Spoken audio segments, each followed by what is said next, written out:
দিনটা ছিল 12ই ফেব্রুয়ারি। আমি খুব লেট করেই পোস্টটা শেয়ার করছি। তো সেই দিনটা আমি সকাল সকাল ঘুম থেকে উঠে শাড়ি টাড়ি পরে একেবারে রেডি হয়ে নিয়েছি পুজোর জন্য। বাড়িতে ছিল সেদিন নারায়ণ পুজো। কী জন্য পুজোটা এবার তোমাদের সাথে শেয়ার করি। সেই দিনটা ছিল আমাদের ফার্স্ট অ্যানিভার্সারি, আমাদের বিয়ের 1 বছর পূর্ণ হয়ে সেই দিনটাতেই একটা পূর্ণিমা পড়েছিল। তো সেই দিন আমরা এই পুজোটা দিয়েছিলাম।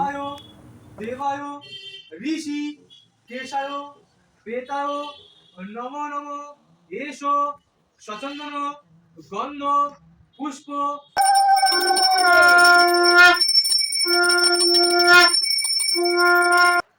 সেদিনের দিনটাও ভালো ছিল। আসলে আমাদের 1 বছরের মধ্যে না পুজো দিয়ে ওঠা হয়নি।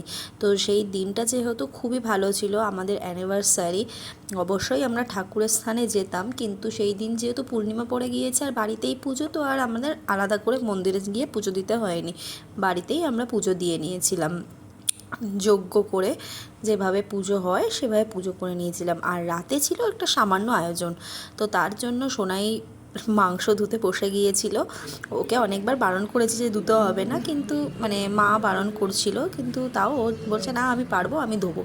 আর এইদিকে দেখো আমাদের বিরিয়ানি রান্না হবে।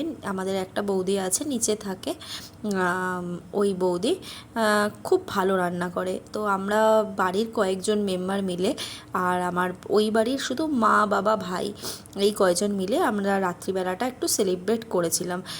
তেমন বড়োভাবে আমরা কিছুই সেলিব্রেট করিনি, জাস্ট বাড়িতে একটু বিরিয়ানি বানিয়ে খাওয়া হয়েছিল। আর এই ড্রেসটা মানে শাড়িটা আমাকে আমার মা দিয়েছিল অ্যানিভার্সারি স্পেশালে।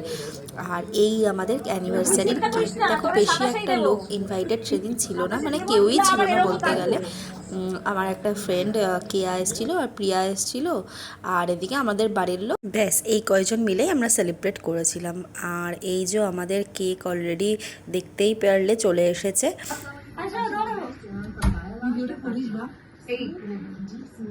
Happy anniversary.